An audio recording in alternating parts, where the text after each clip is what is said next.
শুভ সকাল বন্ধুরা, শুরু করলাম আবার একটা নতুন ব্লগ। তো দেখো, তো ঘুম থেকে উঠে পড়েছি। চলো ডাস্টবিনটা নিয়ে আসি। সকালবেলায় ঘরের সব সবজি যা খোলা থাকে সেগুলো নিয়ে যাই। বালতিটা আজকে নিয়ে আসি হয়নি, দেরি হয়ে গেছে।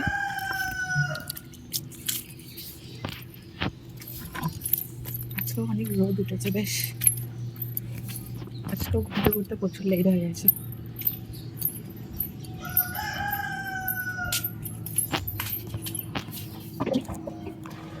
তখন আমি কিছু জামা কাপড় আছে সেগুলোই ধুয়ে নেব।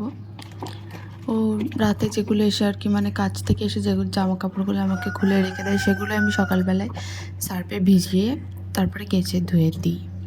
তো বাইরে প্রচুর রোদও বেরিয়েছে, তাই লেটে কাচলেও কোনো অসুবিধা নেই, কারণ ও চলে যাওয়ার পরে আমি একটু ঘুমিয়ে পড়েছিলাম, যার কারণে প্রচুর লেট হয়ে গেছে উঠতে। তো দেখো, ওখানে আমি জামা কাপড়গুলো সব ভিজিয়ে দিয়েছি। আর এই কলটা থেকে না খুব স্লো জল পড়ে, দেখতেই পাচ্ছ, পুরো মিনমিন করে জল পড়ছে। এই কল দিয়ে আমার সব কাজবাজ করতে হয়, মানে চান করা, জামা কাপড় ধোয়া সব এটা দিয়েই করতে হয়। তাই ওই জন্য দেখো আমি এখানে গামলাটা ধুয়ে নিচ্ছি, কারণ ওই গামলাতে করে চান করতে হয়। তারপরে জামা কাপড়টা ভিজিয়ে দিয়ে এখন আমি ঘর বাড়িটা একটু ঝাড় দিয়ে নিচ্ছি।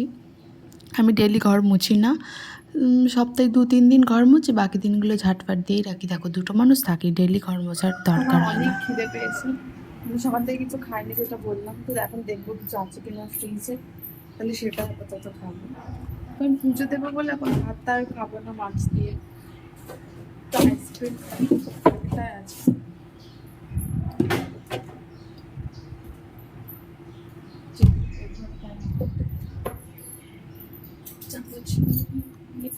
এখানে অনেক থালা বসে আছে, এগুলো এখন ধোয়া হয়নি। তো এখানে দেখতেই পাচ্ছ আইসক্রিম খাবো। চামড়া বসে করছে। এই হলো আমার আইসক্রিম, এটা এখন খাবো। প্রচন্ড ঠিক আছে, দেখতে থাকো। তো আমার আইসক্রিম খাওয়া কমপ্লিট। আইসক্রিমের ডাব্বাটাকেও ফাঁকা করে দিয়েছি, মানে এখন কেউ ফাঁকা করিনি, আমি খেয়েছি এর আগে 4-5 বার খেয়েছি, মানে আইসক্রিম ডাব্বাটা মোট 4-5 দিন চলেছে। যাই হোক, আমার খাওয়া দাওয়া কমপ্লিট। এখন আমি থালা বাটিগুলো মেজে নিই।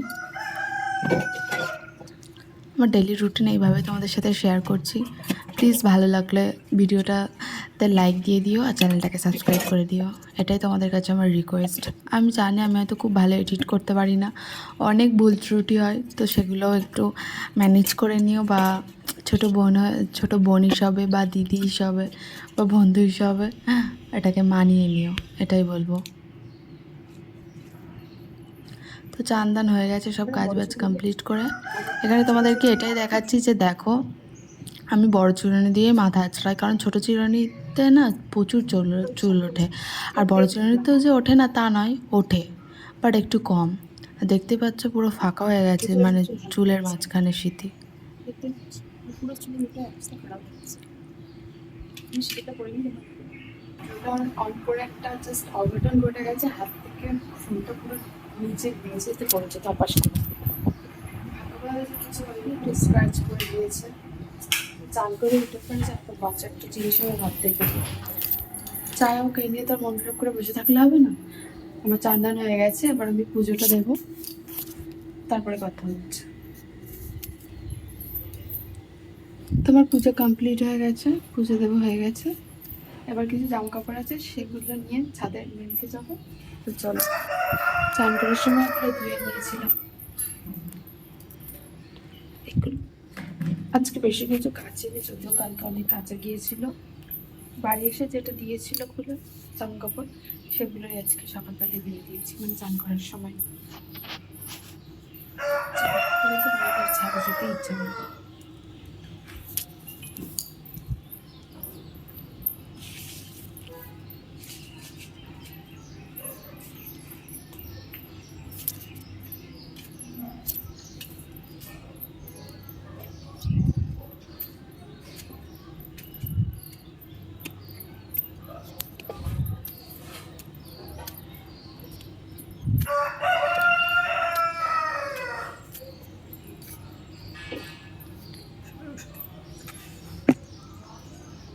তো মেলে নি জামা কাপড়গুলো। তো যেটা দেখলে চান দান করে পুজো দিয়ে এখন আমি ছাদে এসেছি জামা কাপড় মেলতে। আর ভিডিওটাতে এমন অন্ধকার বা সূর্যের এফেক্ট পড়ছে ডিরেক্ট, যার জন্য এরকম কাঁপছে আর কি আলোটা। তো আমি তো দেখতে পাইনি ফুটেজটা, যখন এডিট করতে বসলাম তখন এখন দেখছি যে এমন হয়েছে। যাই হোক, তোমরা একটু ম্যানেজ করে নিও, আগেই বলেছি বোন বান্ধবী দিদি সব কিছু হিসাবে একটুখানি ম্যানেজ করে নিও, আস্তে আস্তে শিখে যাবো। যাই হোক, তো এখানে আমার জামা কাপড় মেলা হয়ে গেছে, এখন আমি নিচে যাই।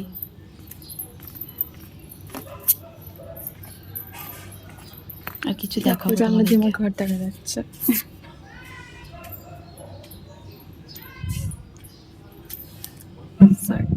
হয়ে গেছে। এটা কি গাছ বলতে পারবে? এটা হলো ধনে পাতা গাছ, এটা অন্য ধরনের ধনে পাতা গাছ। আর এইটা হলো আদা গাছ, আদা গাছ এটা।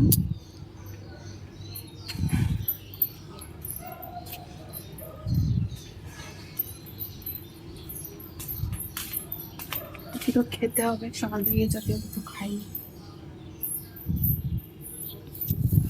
দেখো এখানে আমি ভাত নিয়ে তো বসে এখানে আমি পড়েছি। খেতে বসে পড়েছি, প্রথমে কারণ খুব খাচ্ছি খিদে কুমড়ো ভাতে পেয়েছিল। দিয়ে, তারপরে খাবো মাছের ঝোল দিয়ে। তো খেয়ে দেখি কেমন হয়েছে কুমড়ো ভাতে মাখাটা। ফার্স্ট টাইম মেখেছি নিজের হাতে কুমড়ো ভাতে।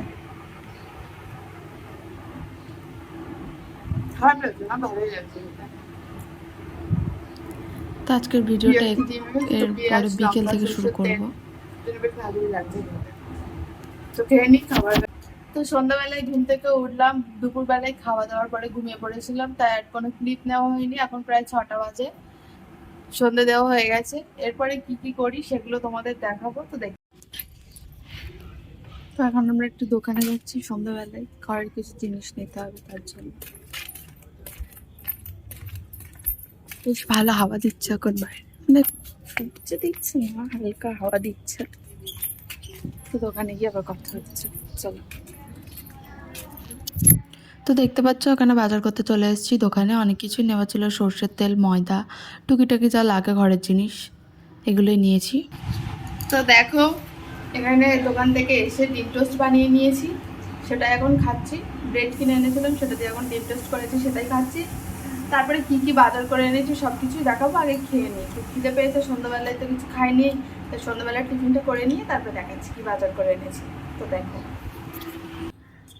তো দেখো এখানে আমি আলু কুটে নিয়েছি, আলু চচ্চড়ি হবে আর রুটি হবে, আজকে রাত্রেবেলায় এটাই খাবো।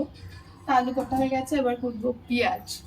পেঁয়াজ দিয়ে টমেটো দিয়ে বেশ একটু মাখা মাখা করে বসা বসা করে আলু চচ্চড়ি হবে আর রুটি হবে। তো তারপরে দেখো কি কি করছি বাইরে। তো এখানে আমি পেঁয়াজগুলো কেটে নিই, এখন আটাটা মাখাইনি, আটাটা মাখবো। দেখো আটাটা মাখবো, আগে কোনো রান্না বান্নাই করতে পারতাম না, কিন্তু এখন সবকিছুই শিখেছি আর ভালোভাবেই করি, মানে খাওয়া যায় খারাপ হয় না। কথা হচ্ছে মানুষ পরিস্থিতির চাপে সব শিখে নেয়, বাট আমি চাপে শিখিনি, আমরা দুজন থাকি। যতদিন আমি পারতাম ও আমাকে করে খাইয়েছে, এখন আমি করছি। আমি যখন পারে বাড়ি থাকে তখন করে। তো রাত্রের খাবার আমার বানানো হয়ে গেছে, এখানে রুটি